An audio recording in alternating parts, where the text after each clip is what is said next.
আমাদের অনন্য স্টোরি সকল প্রকার পার্ট গল্প দেখতে আমাদের চ্যানেলটি সাবস্ক্রাইব করে পাশে থাকা বেল আইকনটিতে ক্লিক করে অল নোটিফিকেশন অন করে দিন। এক সপ্তাহ পর আজকে আয়েশকে রিলিজ দেওয়া হবে। সব রকম ফর্মালিটিস পূরণ করে আসে অর্ক ভাইয়া। আমি বেডে পা ঝুলিয়ে বসে আছি, বাঁকা দৃষ্টিতে দেখছি আয়েশকে। রয়েছে মৃধাও।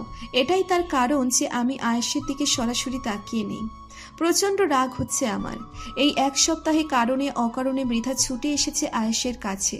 কারণ না পেলে কাজের বাহানা নিয়ে এসেছে, তবুও এসেছে। আবার আমার কানে কানে ফিসফিসিয়ে বারবার বলতো সে আয়েশকে দেখতে এসেছে। আয়েশ কোনো কাজ নেই জেনেও নির্লিপ্তভাবে আমায় ছেড়ে মৃধার সঙ্গে বকর বকর করে গেছেন। মৃধা এলে আমার দিকে তাকানোরও সুযোগ হয় না আয়েশের। আমি দাঁতে দাঁত চেপে ফিকে হাসি দিয়ে চুপ থেকেছি। কেন জানি না মাঝে মাঝে ইচ্ছে করে হাত পা ছুঁড়ে কান্না করতে। কারণটা দুঃখের জন্য নয়, রাগের জন্য। রাগে প্রচণ্ড কান্না পাই আমার। চোখ লাল করে দুজনকে পর্যবেক্ষণ করি। ইভেন আজকাল আমার কান্নাটাও যেন ওই লোকটার চোখে পড়ে না। নিজেকে সব থেকে অসহায় মানবী মনে হয় আমার। আমার মস্তিষ্ক কড়া নাড়িয়ে বলে, হাই হাই আনিশা, তোর সুন্দর জামাইটা হারিয়ে গেল, অন্য মেয়ের বশ হয়ে গেল, আর ফিরে পাবি না। এসব ভাবতেই আবারও রাগ চেপে বসে মাথায়। বেডের চাদর খামচে ধরতেই আচমকা মৃদু চিৎকার দিয়ে ওঠেন আয়াস। Ouch! What are you doing? আমি কিছুটা চমকে মাথা নিচু করে তাকাই। আয়েশের হাতে খামচি দিয়ে বসে আছি আমি। সঙ্গে সঙ্গে হাত সরিয়ে অন্যদিকে মুখ ফিরিয়ে তাকাই। আয়েশ আমার কাঁধে হাত রেখে আমায় নিজের দিকে ফেরানোর চেষ্টা করে বলেন, ওকে আনিশা, আমার উদ্ভট বিহেভ করছো কেন? ইস, আই এম ওকে। আপনাকে তো ভাবতে হবে না। আপনার না মিঠার সঙ্গে কাজ আছে? ওই যা, ফরগেট ইট। বলেই আমার থেকে নজর সরিয়ে আবারও ওই দিকে মনোযোগ দেন আয়াস। তবে মৃধা আমায় পর্যবেক্ষণ করে বলে ওঠে, তুমি কি আসলেই ঠিক আছো আনিশা? তোমায় কেমন যেন দেখাচ্ছে, গাল লাল হয়ে গেছে, ঘামছো বেশি করে, আবার চোখও লাল দেখছি। তোমার আবার জ্বর আসেনি তো? মৃধার প্রতিটা কথায় রাগের উপর রাগ বাড়তে লাগলো আমার। কেন জানি ওর কথা আমি সহ্য করতে পারছি না। রাগটা আউট অফ কন্ট্রোল হয়ে তড়িৎ বেগে উঠে দাঁড়িয়ে এক প্রকার চিৎকার দিয়ে বললাম, আমি বললাম না আমি ঠিক আছি? বারবার এক প্রশ্ন করে কেন বিরক্ত করছো আমাকে? আমাকে তোমার অসুস্থ মনে হয় নাকি? কি অসুস্থ বানিয়ে রাখতে চাও তোমরা দুজন? এক প্রশ্ন বারবার করবে না আমায়। আয়েশ আমার দিকে সরু দৃষ্টিতে অপলক চোখে তাকিয়ে রইলেন। লোকটার কোনো রিয়াকশন নেই। উনি কি বুঝতে পারছেন না আমার প্রচণ্ড রাগ হচ্ছে? ইচ্ছে করছে সব লণ্ডভণ্ড করে দিতে। মৃধার প্রাণোচ্ছল চেহারা কিছুটা ফ্যাকাশে বর্ণে পরিণত হয়েছে। তাতেও কেন জানি রাগ কমল না আমার। আয়েশ কিছু বলতে উদ্যত হলেই আমি কোনো প্রকার সুযোগ না দিয়ে আমি ঝড়ের বেগে বেরিয়ে আসতে নেই। অর্ক ভাইয়া তখনই কেবিনে ঢুকে পড়ে আর তাড়াহুড়ো করে বলে, রিলিজ করিয়ে দিয়েছে আয়েশকে, এখন বাড়ি নিয়ে যেতে পারি আমরা। অর্ক ভাইয়ার কথাই থামলাম আমি। তিক্ততার সঙ্গে বললাম, সেটা আয়াস ভাইয়াকেই বলো গিয়ে, আমায় বলছো কেন? Anisha, what did you say? Arka ভাইয়া কিছু বলার আগে আয়াস পিছন থেকে কথাটি আমায় কটাক্ষ করে বললেন। ওনার কণ্ঠ বেশ দৃঢ়। আমিও নিজের জেদ বজায় রেখে বললাম, কেন? আমরাকে আবার কি বললাম ভাইয়া? ভুল কিছু বলে ফেললাম নাকি? ভাইয়া বলবে না, খবরদার ভাইয়া বলবে না। আচ্ছা মৃধা, কাসিমদের ভাইয়াই তো বলে সচরাচর, তাই না? মৃধা কিছুটা হতভম্ব হয়ে আমাদের ক্ষোভ বিক্ষোভের লড়াই দেখে যাচ্ছিল। হঠাৎ তাকে প্রশ্নবিদ্ধ করায় ভ্যাবাচাকা খেয়ে সে ক্ষীণ সুরে বলল, হ্যাঁ হ্যাঁ। আয়াস ভাইয়া, আপনি কি কোনো ইউনিক নাক বের করেছেন? করলে বলতে পারেন, ব্রো ব্রাদার এসবও বলা যেতে পারে। বলবো? এবার আমার রাগে লাল হয়ে যাওয়া রোগটি আয়েশের কাছে ট্রান্সফার হতে লাগলো। ইশারায় আমায় এখানেই থেমে যেতে বললেন, কিন্তু আমিও থামার পাত্রী নই। অর্ক ভাইয়া আমাদের থামতে বলল। কি হয়েছে তোমাদের দুজনের? এমন করছো কেন তোমরা? আয়াশ, ড্রেস চেঞ্জ করে নাও, বের হতে হবে আমাদের। হ্যাঁ ভাইয়া, কুইক। আয়াস এবার ফ্লোরে পা রেখে উঠে দাঁড়ান। এখন মোটামুটি ভালোই হাঁটতে পারেন উনি। একটু একটু করে আমার সামনে এসে দাঁড়ান উনি। অগ্নি দৃষ্টি নিক্ষেপ করেন। আমি বেশ স্বাভাবিক দৃষ্টিতে তাকিয়ে আছি। এক পর্যায়ে সকলের সামনে আরও এগিয়ে আসতে লাগলেন উনি। অটোমেটিকলি আমার সাহসী মনটি ভিতর ডিমে পরিণত হলো। হাবভাব একদমই ভালো লাগছে না ওনার। সবার সামনে আবার কোন অঘটন ঘটাতে চলেছেন? আমি পিছিয়ে যেতে নিলেই এক হাত আমার পিঠে লাগিয়ে আরও ঠেলে নিজের কাছে নিয়ে আসেন। দরু দরু মনটা বলে চলেছে, আজ তোকে আর খুঁজে পাওয়া যাবে না আনিশা, লজ্জায় মরে যাবি তুই। মরার জন্য প্রস্তুত হ। আরও ডাকবি ভাইয়া? দুনিয়ার সবচেয়ে অসহনীয় মানবীর মতো চোখ মুখ করে হাত দিয়ে নিজেকে আড়াল করার চেষ্টা করে চোখ বন্ধ করে ফেললাম। এই বুঝি ঘটল কোনো সর্বনাশ। বেশ কয়েক সেকেন্ড চোখ বুজে থেকেও যখন কিছু হলো না, তখন ফট করে চোখ মেলতেই দেখি আয়াস 1 ইঞ্চিও সরে যাননি। মুখ আরও একটু এগিয়ে এনে আমার কানের কাছে এনে ফিসফিস করে বললেন, এখনো তেমন কিছুই করিনি যেটা তুমি ভাবছো, কিন্তু করবো যদি আর একবার ভাইয়া ডাকতে উচ্চারণ করেছে তো সবার সামনে স্পেশাল পানিশমেন্টটা দিয়ে দেবো। তুমি জানো কতটা পরিমাণ নির্লজ্জ হবার ক্ষমতা রাখি আমি? দেবো না। অসহায় হয়ে বললাম আমি। উনি বললেন, এনিওয়ে, তোমার চোখ মুখ লাল হয়ে থাকার কারণ কিন্তু আমি জানি নিশা পাখি। She look like a strawberry. Should I eat you this strawberry? বলেই সরে গেলেন উনি। আমি পাথরের মূর্তির ন্যায় দাঁড়িয়ে থাকলাম। রাগে দুঃখে এবার মাথা নিচু করে রয়েছি। আয়াস গলা খাকারি দিয়ে বলে উঠলেন, আমি ড্রেস চেঞ্জ করবো, একা পারবো না। So Anisha, come here, help me. আঁখি দুটি রসগোল্লার মতো হয়ে গেল। নিজের দিকে ইশারা করে বললাম, আমি?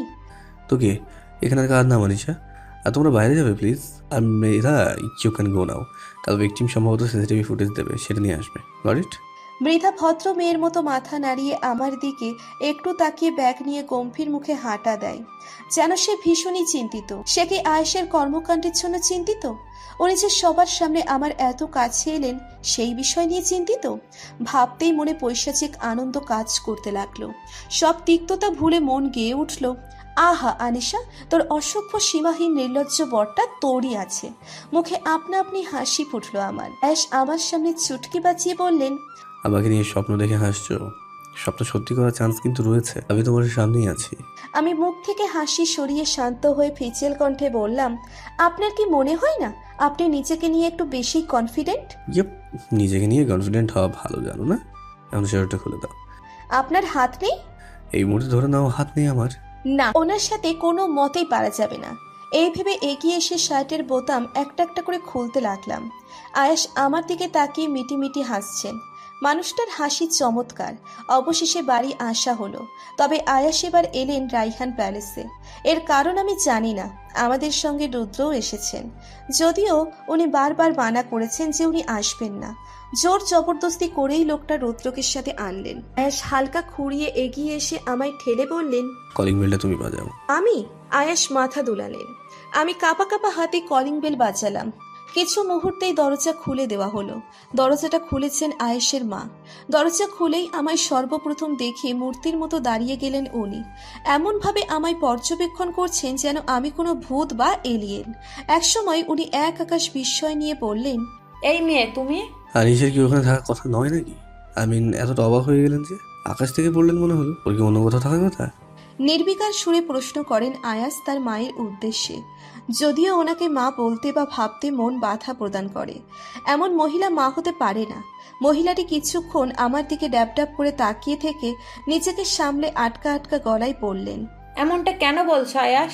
আসলে তোমার তো অন্য জায়গায় চলে গিয়েছিলে, তাই আবার এখানে এসেছো। সেটাই দেখে খানিকটা অবাক হয়েছি। আয়াস এবার তীক্ষ্ণ নজরে তাকালেন। বুঝতে পারছি না ওনার মনের মধ্যে কি চলছে। মহিলাটির দিকেও তাকালাম। ওনার দুজন যেন দৃষ্টি দিয়ে একে অপরের সঙ্গে কথা বলছেন। আয়েশের চোখজোড়া অসম্ভব ক্ষোভ আর ওনার চোখজোড়ায় বেশ ভীরু। আয়েশের সৎমা জিজ্ঞেস করলেন, তুমি এখন স্টেবল আছো আয়াস? আয়াস ওনার প্রশ্নের উত্তর দেওয়ার প্রয়োজন বোধ করলেন না। চোখে মুখে কুঁচকে রুদ্রের দিকে তাকিয়ে বললেন, welcome to my home Rudra, it's only my home. চলো ভিতরে চলো। আমরা ভিতরে ঢুকে আসি। দরজা লাগিয়ে দিয়ে পিছু পিছু ধীর গতিতে পায়ে হেঁটে এসে দাঁড়ান মিসেস মালিহা রাইহান। মাথা নিচু সুরে বলেন, হয়তো ওখানে থাকতে থাকতে আমাদের কথা মনে পড়লো তোমার আয়াস। আপনাদের যত ভুলে থাকা যায় তত ভালো, কিন্তু আমি এটা ভুলিনি। এই বাড়ি আমার, আমার জিনিস আমি কখনো হাত ছাড়া করি না, কোনো মতে না। আর এটা বিশেষ কাজে এখানে আসা। কি কাজ? উসখুস হয়ে প্রশ্ন করলেন ওনার মা। আয়াস হালকা হাসি দিয়ে টেবিলে থাকা কাচের জগটা ধরে গ্লাসে পানি ঢেলে নিয়ে বলেন, সেটা তো সারপ্রাইজ। আর এই পানিতে আবার বিষ মেশানো নেই তো? আমি আর রুদ্র হতভম্ব হয়ে তাকালাম আয়েশের দিকে। আসার পর থেকেই কেমন জানি পেঁচিয়ে কথাবার্তা বলছেন উনি। আর কথায় কথায় শুধু রহস্য। কি বলছো তুমি আয়াস? আমি বিষ মিশাতে যাব কেন? এভাবে হেয়ালি করে কি বলতে চাইছো তুমি? আমি যা বলতে চাইছি সেটা হয়তো আপনি বুঝেছেন, কিন্তু না বোঝার ভান করেছেন। আয়েশের মায়ের প্রশ্নের সোজা সাপটা উত্তর দিয়ে পানিটা খেয়ে নিলেন উনি। তারপর একজন সার্ভেন্টকে ডেকে বললেন রুদ্রকে একটা ঘর দেখিয়ে দিতে। রুদ্র চলে গেলে আমরাও উঠে দাঁড়ালাম। আয়েশের মা কপাল কুঁচকে দাঁড়িয়ে রয়েছেন। আমার হাত ধরে আয়েশ নিয়ে এলেন আমার সেই ঘরে। তবে কেন জানি নিচের ঘরে নিয়ে গেলেন না আমায়। ব্যালকনি থেকে আসছে পিহুর ডাকাডাকি। প্রচণ্ড চমকে গিয়ে আয়েশের দিকে তাকাতেই উনি গম্ভীর গলায় জবাব দিয়ে বললেন, অবাক হওয়ার কিছুই নেই। আমি ফুলকিকে বলেছিলাম যাতে আরও কয়েকজন লেগে আমাদের জিনিসপত্র সেখান থেকে নিয়ে এসে আগের মতো এখানে রেখে দেয়। আচ্ছা আপনি হঠাৎ এখানে না মানে একসময় তো এখানে আসবেন না বলেছিলেন, এখন কি কোনো বিশেষ কারণে এসেছেন? কেন, ওই রোম্যান্টিক কাপলদের অ্যাপার্টমেন্ট ভালো লেগেছিল নাকি? ওখানে এত রোম্যান্টিক পরিবেশ ছিল, তো রোম্যান্স করার জন্য একটা পারফেক্ট জায়গা। তোমার কি ভালো লাগতো নাকি এমন জায়গায় রোম্যান্স? আমার দিকে 2 পা এগিয়ে ঠোঁট কামড়ে হেসে বললেন আয়াস। এই লোকটার উল্টোপাল্টা লজিক বিগড়ে দিল আমার মাথা। আমিও 2 পা পিছিয়ে গিয়ে আঙ্গুল উঁচিয়ে বললাম, না একদম না, আমি তো জাস্ট হঠাৎ করে আপনার ডিসিশন চেঞ্জ করায় মনে একটু প্রশ্ন জেগেছিল, তাই জিজ্ঞেস করলাম কৌতূহলবশত, আর বেশি কিছুই না। আপনি সবসময় এমন অশুভ লজিক খুঁজে বের করেন কেন বলুন তো? আর ওখানেই দাঁড়িয়ে থাকুন, কোনো নড়চড় হবে না, দূরে দাঁড়িয়ে থেকেও কথা বলা যায়। আর কাছে গেলে কি হয়? আর একটু এগিয়ে এসে আমার দিকে ঝুঁকে পড়ে বললেন আয়াস। এই লোকটা সব বুঝেও ইচ্ছে করে এসব প্রশ্ন করেন। উনি জানেন ওনার ছোঁয়া, ওনার কাছে আসা আমার সমস্ত শক্তি শুষে নিতে পারে, আমার হৃদয়ে উথাল পাথাল ঢেউ খেলে দিতে পারেন। তবুও ওনাকে এসব প্রশ্ন করতেই হবে। আমি মিনমিন করে বললাম, আমার অস্বস্তি হয়। আয়েশ এবার সোজা হয়ে দাঁড়ান, নিচের পকেটে হাত গুজে দিয়ে ঘাড় হালকা কাত করে বলেন, তাছাড়া তোমার কাছে আসতেই বা কে চাইছে? তোমার সাথে রোম্যান্স করার শখ নেই আমার। I have no interest. যদি তুমি মাঝে মাঝে ইন্টারেস্ট দেখাতে তাহলে হয়তো ইন্টারেস্ট থাকতো। তোমার এই পালাই করাতে আমি বোর হয়ে গেছি। I am tired. আর ওই এখানে আসার কথা, তাহলে এখানে আসার অনেক কারণ আছে। নাম্বার 1, ওখানে তো শুধু একটাই বেডরুম ছিল, কিন্তু রুদ্রকে আমি এতদিন পর পেয়ে না কয়েকদিন ওকে নিজের কাছে রাখতে চাই। ওর জন্য রুম তো লাগবেই। যদি অন্য কোথাও যেতে পারতাম, কিন্তু আরও অনেক কারণ আছে এখানে আসার। Number 2, it's my property. আর আয়েশ রায়হান নিজের কোনো কিছু ছেড়ে অন্যের অধীনে করে দিয়ে যায় না। নিজের জিনিস নিজে বুঝে নিতে জানে সে। নাম্বার 3, মোস্ট ইম্পর্টেন্ট, এটা হচ্ছে আমি তুমি নামক অভ্যাসটা কাটাতে চাই। আমি পিছন ফিরে থেকে কথাগুলো শুনছিলাম আর ঘরে চোখ বুলিয়ে যাচ্ছিলাম। ওনার প্রতিটা কথা আমার মনে হঠাৎ করে কষ্ট আঁকড়ে ধরে, গলায় যেন কিছু একটা আটকে যায়। তীব্রভাবে কিছু অভিমান পাল্লা দিয়ে লড়াইয়ে নেমে পড়ে। ঝটপট করে ওনার দিকে ঘুরে তাকাই আমি। শেষ কথাটার মানে এখনো বুঝতে পারিনি, তাই থমথমে কণ্ঠে প্রশ্ন করলাম, মানেটা খুবই simple. I have just 7 days। আমি চাই না তুমি আমার সাথে এইভাবে ক্লোজ হয়ে থাকো। পরে এমন হতে পারে তোমায় যেতে দিলাম না এই অভ্যেসটার কারণে, তাই আগে থেকে অভ্যেসটাকে তাড়িয়ে দেওয়ার চেষ্টা করছি। তুমি এই ঘরে থাকবে আর আমি আমার ঘরে। ও, ছোট্ট করে শব্দ করে চুপ হয়ে গেলাম। অভিমানের পাল্লা ভীষণভাবে ভারী হয়ে যাওয়ায় আবারও কান্না পাচ্ছে আমার। দিনকে দিন কাঁদুনি টাইপ মেয়ে হয়ে যাচ্ছে। ঢোক গিলে অন্যদিকে ফিরে গটগট করে হেঁটে ব্যালকনিতে চলে এলাম। ঠোঁটে ঠোঁট কামড়ে ধরে কান্না শুরু করে দিলাম আমি এক ভয়ানক দোটানায় ভুগছি। সেটা কি উনি বুঝছেন না? আমি যে ওনাকে জানাতে পারছি না মনের কথা, জানাতে পারছি না আমি চাই না দূরত্ব। কাছে টেনে নিল আমায়। আস্তে আস্তে যেন মানুষটা দূরে সরে যাচ্ছে।